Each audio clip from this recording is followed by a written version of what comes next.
Hello, it's your favorite sports Unc here. Don't forget to hit that subscribe button to join the fastest growing community on YouTube. Remember, Nightcap doesn't happen without you. So please subscribe or you're going to make Ocho cry.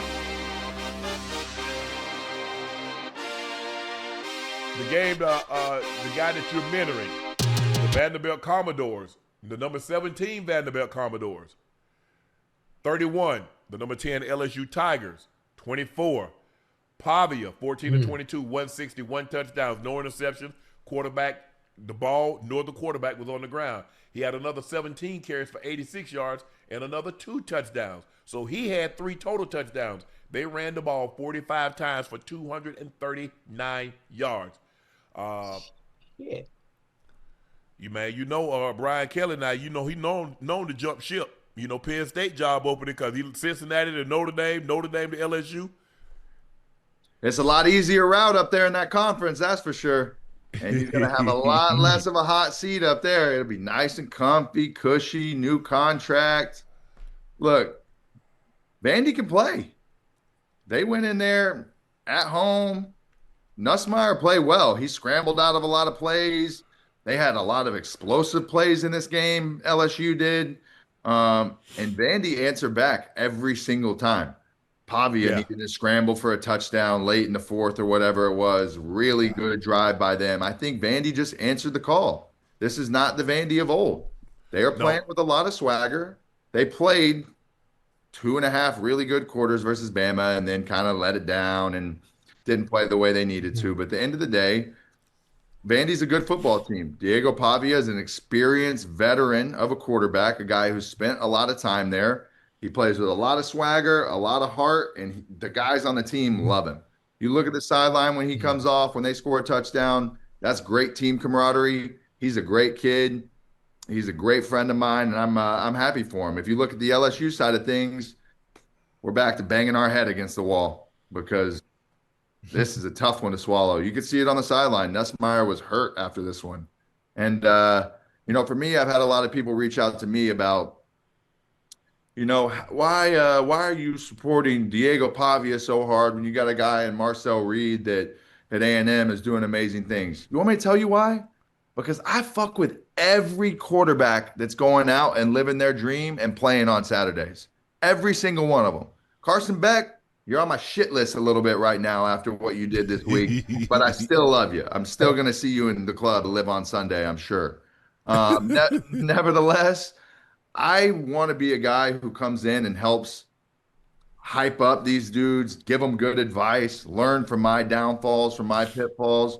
So whether it's Marcel, whether it's Diego, whether it's Ty Simpson, whoever it is, I'm reaching out to all these guys. I'm sending a lot of love and a lot of advice in whatever capacity they want it from me. And any quarterback that's out there in college football, living their dream, walking into a Saturday and putting the university on their back to go try and win a game, is nothing but love for me. Vanderbilt is 6-1 for the first time in 75 years. And so in 7 decades, 7.5 decades, they're 6-1. Pavia has a passing and a rushing touchdown in 25 straight games. That is the second longest streak since behind FSU, Tommy Castellanos, 27 games. Wow. Look, this is not the Vanderbilt that I grew up on, Ocho, you grew up on, where they was everybody's homecoming. They had their coming out party last year when they did what they did to Bama, and everybody thought that was a fluke. That was a one-time thing. They backed it up this year. They played Alabama tough, as Johnny mentioned. Now they get a win over number 10 team in the country. So now they start to believe because they got this quarterback. When you got the quarterback, you got a chance. I don't give a damn what conference you play in, and I don't care who you play. If you got a guy that's going to touch the ball in college somewhere between 65 and 80 times a game, if he's legit, you got a chance. No doubt. And that's exactly what they got. That's why Vanderbilt looks the way they look now. This is why they're 6-1 after never having a record like this at 75 years. You know how goddamn long I that do. is? not being able to be good, and obviously coaching, but also having the players having the players on both sides of the ball, including special teams as well, that gets left out. But when you have a quarterback in place, like you said, that can handle what he needs to do as much as he touches the ball, this is how you look. Vandy dominated time of possession, almost 12 and a half minutes longer than actually 13 minutes longer than LSU had the ball. They were 6 of 13 on third down. There were 2 of 3 on fourth down. Yeah, I probably. If you were Brian Kelly, if you were Brian Kelly, right? We know how he is. We've seen his press conferences. We've seen how he is. He's got a track record throughout the years. But if you were sitting there and you were in his shoes, what do you do? I would have never left. I would have. We don't. I don't know. In You my would have lifetime, never left Notre Dame. No, sir. But No, now sir. you do, and you're in the booth. Yes.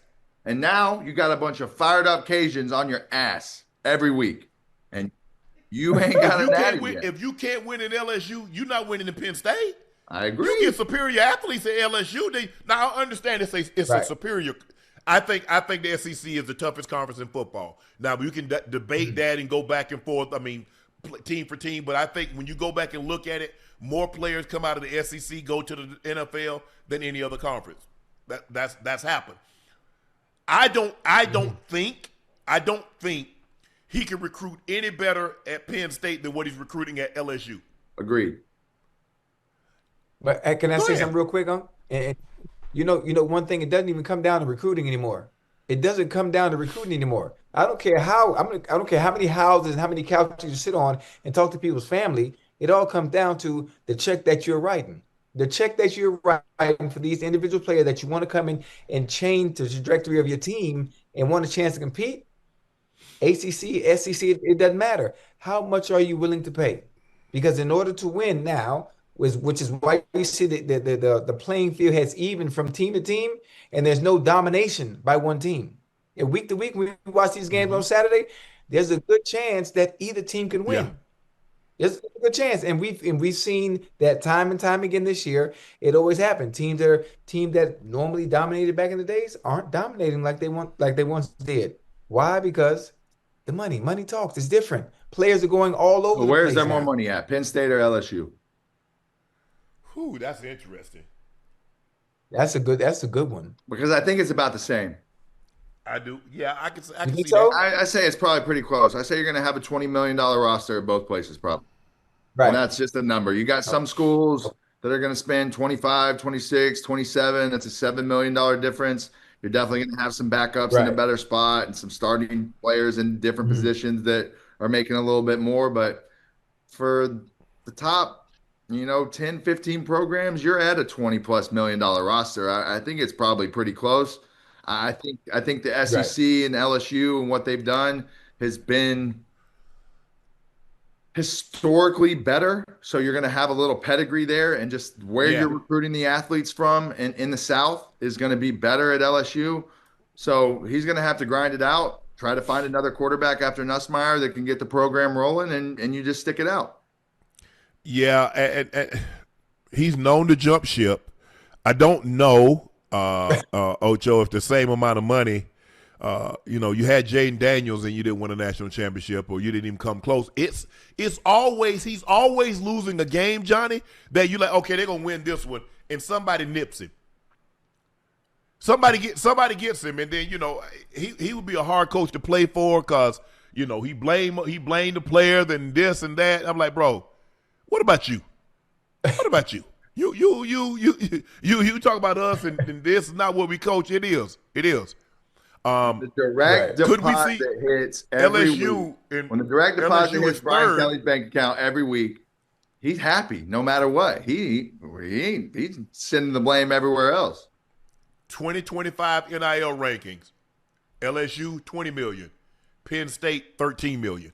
Okay, there you go. 7 million more. That's huge. Oh, okay. Hey, matter of fact, on that ranking list, who's number one, huh? I'm curious. I think Ohio State is. Or Texas A&M. Okay. It's going to be close. We're at about 26, 27 Texas million number one? probably. Texas is number one with 22. They had a good game today against Kentucky.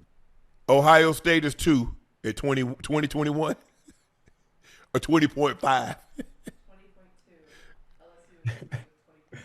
20.2. Wow.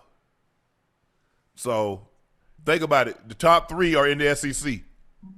No, Ohio State, excuse me. LSU is 3. Texas is 1. You got Ohio State smack dab in the middle. Alabama up there somewhere. What's the top 5? Does it say? What's Yeah, so 3's LSU, 4's Georgia. Did you say Alabama? Alabama's 3. no? Oh, LSU is 3. Okay. Texas, Ohio State, LSU, Georgia, A&M. All right. 4 out of 5 SEC. Alabama is 7. Who's 6? Oregon.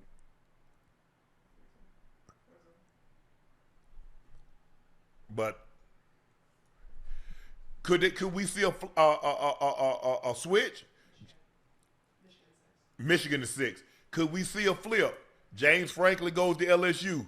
Brian Kelly goes to Penn State. I think Penn State needs to go after Matt Rule with everything that they have, because Nebraska ain't going nowhere. They can't beat Minnesota. We're out in the woods, in the mud with our tires spinning and just burning the engine. We ain't going nowhere with that program.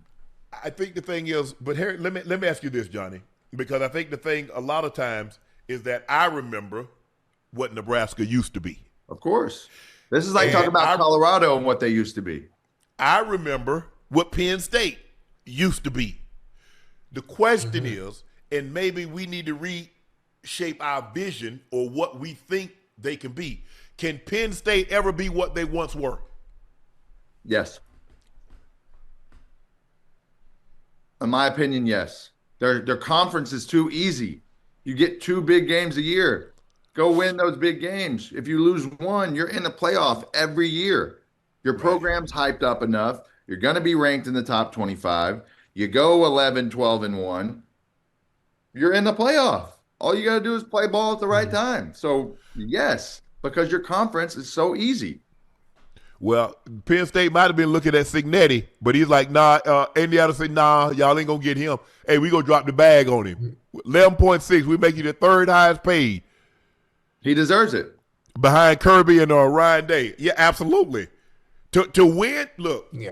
I mean, he took a team. That's a basketball school. Indiana's a basketball school. Everybody, when you think of Indiana, you think of Coach Knight, and you think of the Hoosiers and being undefeated in '76, the last college basketball team to go undefeated and win the national championship. That's what you think about this.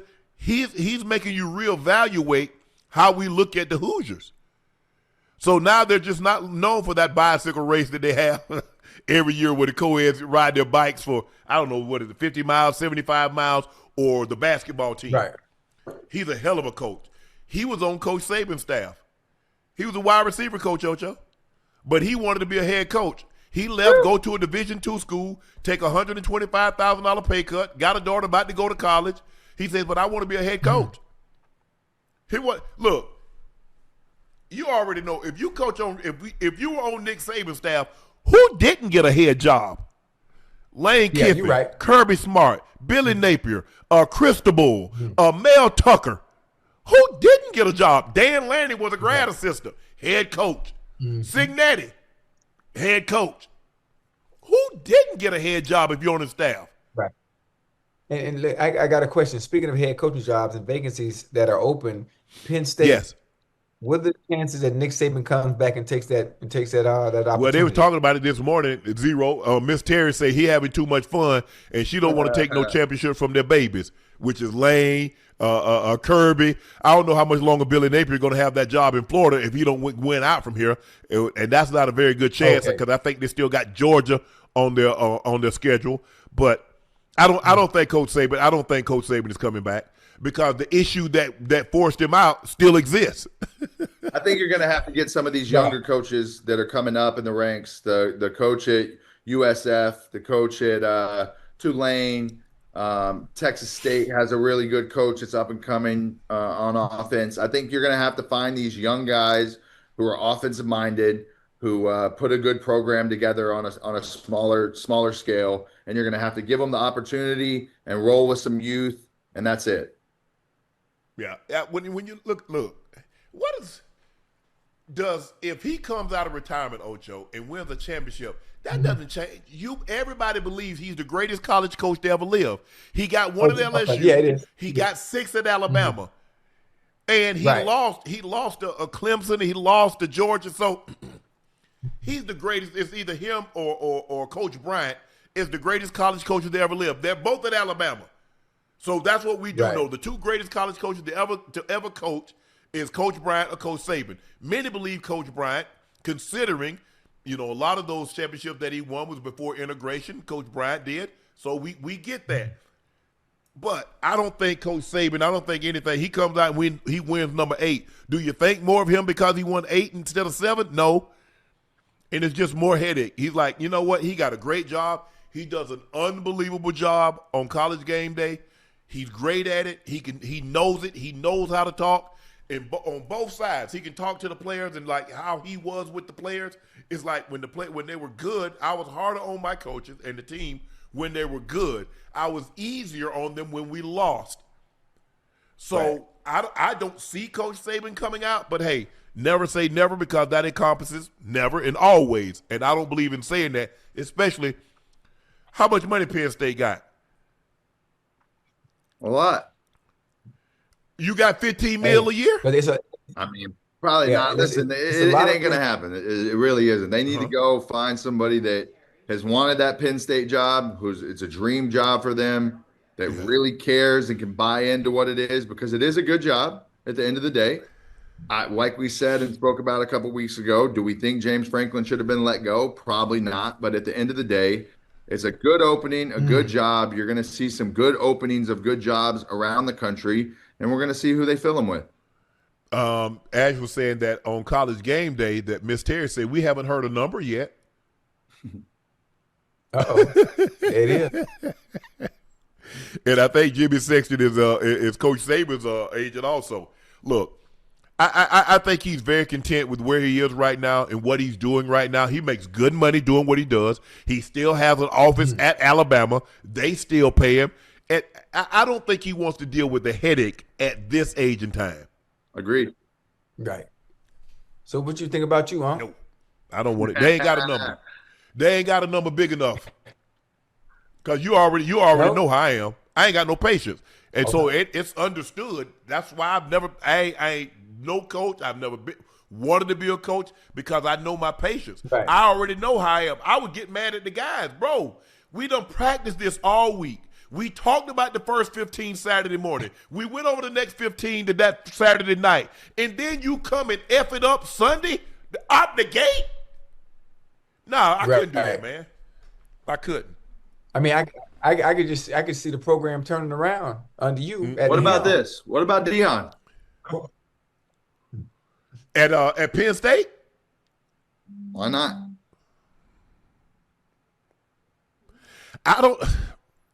Me personally, I don't know how much longer time got to coach. I don't know if his health is going to allow him to have one of those long careers. 10 years. Right. You know what I'm saying? Yeah. Right. He got in at, most coaches start coaching college in their 30s. He got in really late. Right. I mean, you got to think about it. He was in his 50s when he got in. I mean, think about Bobby Bowden with Coach Bowden when he retired with 40 years of coaching. He was only in his 70s. So I just don't know if his health, dealing what he's had to deal with the blood clots, standing doesn't help. The burning of the midnight oil doesn't help. He had the bladder surgery. That can't help. I just don't know if his health is going to allow him to have a long, fruitful, prosperous career. I know I would definitely call Jimbo Fisher. Oh, hey, that's a good one. Hey, Jimbo said he already pocket y'all money, so yeah, I double dip. He said y'all gave me 80. Y'all gave me 84. Hey, well, y'all gave me 80. Him still having buyout money too. You know what? To be honest, Penn State may be able to get. I mean, Jimbo gonna get him for a $5 million deal. Sign him up for 10 of them. Yep, you're right. Another great day in college football all the way around, though. A lot of upsets this week. A lot of people went down. Arizona State played a really good game against the number 7 Texas Tech today. You see the Miami Canes, they lose, go down all the way through. There was a lot of upsets, a lot of good ball from underdogs this week. So it's a hell of a week for college football. I think everybody who was watching should have enjoyed thoroughly this week. Yeah. But I don't know if Penn State gonna let Prime have all them jerseys and all them combinations. You know, Penn State, they got 2 colors. Hey. They got black tops with white pants, and they got white tops with white pants. That's it. That's it. That's all you get. Right.